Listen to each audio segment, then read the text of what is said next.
We are back on Morning Line. Thanks for joining us. It's our final segment. Good program this morning, talking law enforcement issues in the city of Murfreesboro, which is growing so quickly. With us is the police chief there, Karl Durr, and Sergeant Kyle Evans, who of course is the well-known public information officer in the department. A great department there that continues to grow, and just a fantastic city. We've got Jewel on the line. Let's take Jewel. Jewel, good morning. Top of the morning, Nick. Hello, Jewel. How you fellas doing? Excellent. That's good. Good to see you on. We're sitting next to Nick. How could we not be doing well? I have quite a story. I'll try to be real brief. I just bought a pickup truck, and I was pulled over. I was going to town, and on the back road, and I was doing 66 and a 45. Okay. The state trooper pulled me over, and I just stopped immediately, and he wanted to see my license and such. And I said, may I take my hands off the wheel? I watch these police programs and how to respect for y'all. I wasn't going to make no sudden moves without permission. And so I said, look here, I only got one speeding ticket. I was doing 25 and a 20 pulling into Shelby Park. Can you give me a break?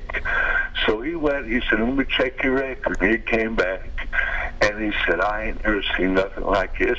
I'm going to give you a break, but if I catch you again, I'm going to write you up. I love it. I love it, yeah. I think it was just out of respect that I showed him, and I explained to him I'm a conscientious driver. And as far as the gentleman that served our country, he's my hero, and God bless him. But my advice to anyone, just drive like you all police are right behind you anyway, whether they are or not. Well, that's not a bad idea. Now, he admitted he was going 21 miles over the limit, and it's left to the discretion of the officer sometimes on whether, and I appreciate that if, you know, they give you a warning instead. I've gotten warnings before. But, you know, sometimes a warning, again, like I said, we don't have quotas. Sometimes a warning suffices to educate the driver to change the behaviors and the habits. You know, again, you know, the gentleman talked about that a vet. We have a lot of vets in our organization. My father was in the military, so I understand, and I respect the vets. But you know, we also have a job to do out there and make sure the roadways are safe. And you know, the other thing, as I say, I see it all the time, and it's a growing thing. What I'm concerned about is distracted driving, with people texting and driving. I saw somebody the other day, they were driving with their knees and had the phone up and they were texting. And I was in my personal car, otherwise I would have stopped, and that would have been a citation, because you look at a lot of the accidents that are happening, it's happening because people are not paying attention to the roadway. You guys still have that undercover team out there? We can't tell you. Can't talk about it. No, can't talk about it. I did a story on it. It was awesome. You know, you're in this SUV and you can't see in. We did a story on it, on how you crack down, and they're actually recording from the vehicle individuals driving and texting, you know, and so they're out there, right? Yeah. I know the THP does it too on the interstates with the tractor trailer, so they get out and do that. Yeah, that's one of the most dangerous things right now, is the texting, and it just keeps escalating. Wanted to hit this before we let you go. You know, the city of Nashville has decided they're going to go ahead and fund and outfit officers with body cameras. Other cities have done some. Other cities have decided it's not worth the expense one way or the other. You guys have tested it, and I don't know what your council is thinking right now, but what are your thoughts on the value of body cams on officers? I'll let Kyle go first about what we've done. Well, we've tested our body cams with our motor officers who are out there in the elements, and they don't have in-car cameras, and so they were the perfect unit to test the body cameras with, and we had some good results. But one of the things we found is a lot of video footage, a lot of storage issues, a lot of battery issues, and so forth. So what we've really focused on is what's worked, what hasn't. We want to look at policy, but also state law to see how it is developing with in reference to open records and so forth. Kyle, in your position, you know that you're going to be flooded with requests from the media for, can we get the officer's body cam video? What's the rule of thumb going to be? How does it do it? I know you deal with video all the time, but you're right. Yeah. That's a whole can of worms. Well, and we just really want to make sure that we get it right, and that the state law is in place, and when we go forth and spend the money, we want to make sure that it's the best bang for the buck for our taxpayers. Right. And ultimately, that's what we're out here to do, is protect our taxpayers. The residents of our city come first, and we have in-car cameras in all of our patrolmen's vehicles. So we already have cameras that record audio and video in most all situations, and so the body camera program would supplement that. And so right now we're still in the testing phase. We're looking at those things, and I think Chief Durr is going to talk about the council and the funding. Yeah. In the funding of it, you look at the priorities of our organization right now. We're getting ready to move into a new building. Right.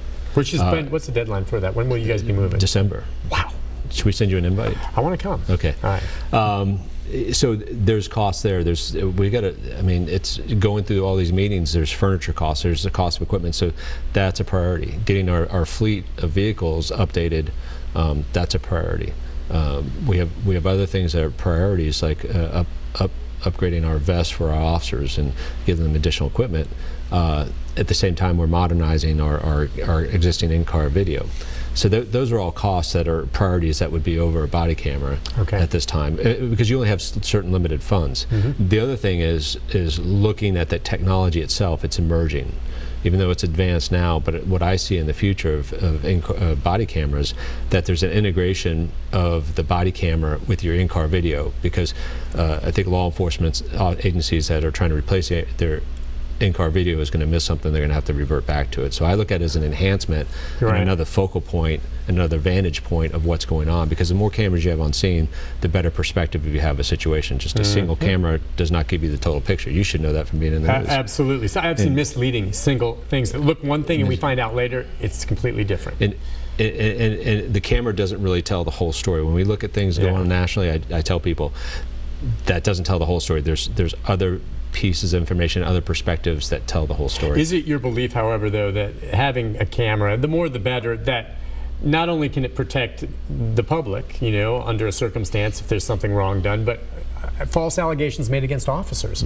you know, after the fact, oh, well, he did this and that. Oh, really? Let's take a look at the video. Oh, you're wrong. You know, I mean, it goes both ways. And we do that now with our in-car video. Yeah, if it can help, sure. But, you know, like I said, there's this emerging technology, and I think in 2 years, we're going to see this technology boom. So being fiscally prudent with our taxpayers' dollars and what we've got to get done, I'd much rather let the rest of law enforcement field test these cameras and spend their taxpayer dollars and involve the camera system. I'm going to learn from them, and I'm going to sit back and watch, and then when it gets perfected and it gets that advanced and the costs get driven down, because if you think about it, a camera, it's just not the cost of the camera, but it's the data management behind it.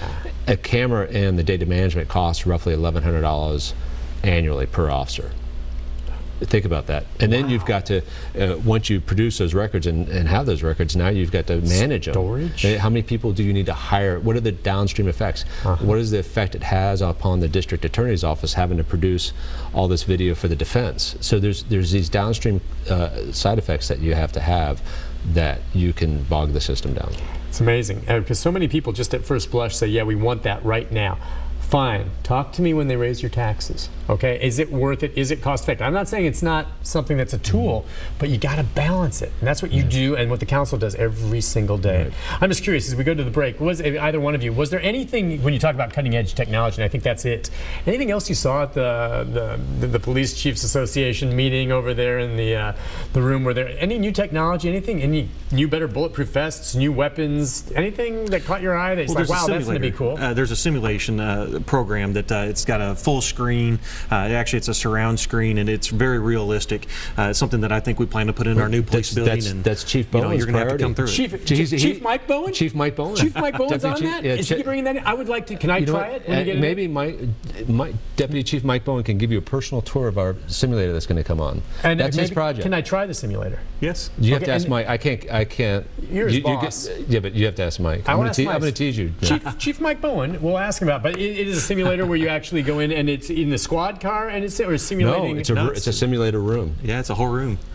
Kind of like the holodeck on the Enterprise? It's exactly like that. Star Trek Next Generation, you're a Trekkie. That's awesome. Yeah, it's neat. It reacts towards, it has variations. So if you pull your taser out, a fake taser, not a real one. We'll never give you a real taser, Nick. Probably but if you pull the fake taser out, so that it reacts to that. If you pull a baton out, it reacts to that, so you can de-escalate. Seriously, that's fantastic. So if you guys have that, I would love to do that. So you better get in good graces with Deputy Chief Bowen. I will. Okay. I will see him soon. I'll bring him some honey. What, again? I know, he already has some honey from my bees. Kyle's the one that takes care. Wow. I gotta get used to it. I don't even have honey. I know, that's coming. Chief, pleasure. Always. Anytime. Always. You're always welcome on the show. Kyle, fantastic. Thank you both for coming on. We'll shake his hand. And you guys, seriously, terrific police department. Thank you for coming on. A lot of good calls today, but hopefully you'll come on again. We'd love to see you on a semi-regular basis at well. You know, you keep tipsing that you're going to give me honey the next time I come on the show. That's how I keep you coming back. All right, folks, I'll be back with a programming note right after this. I was going to say...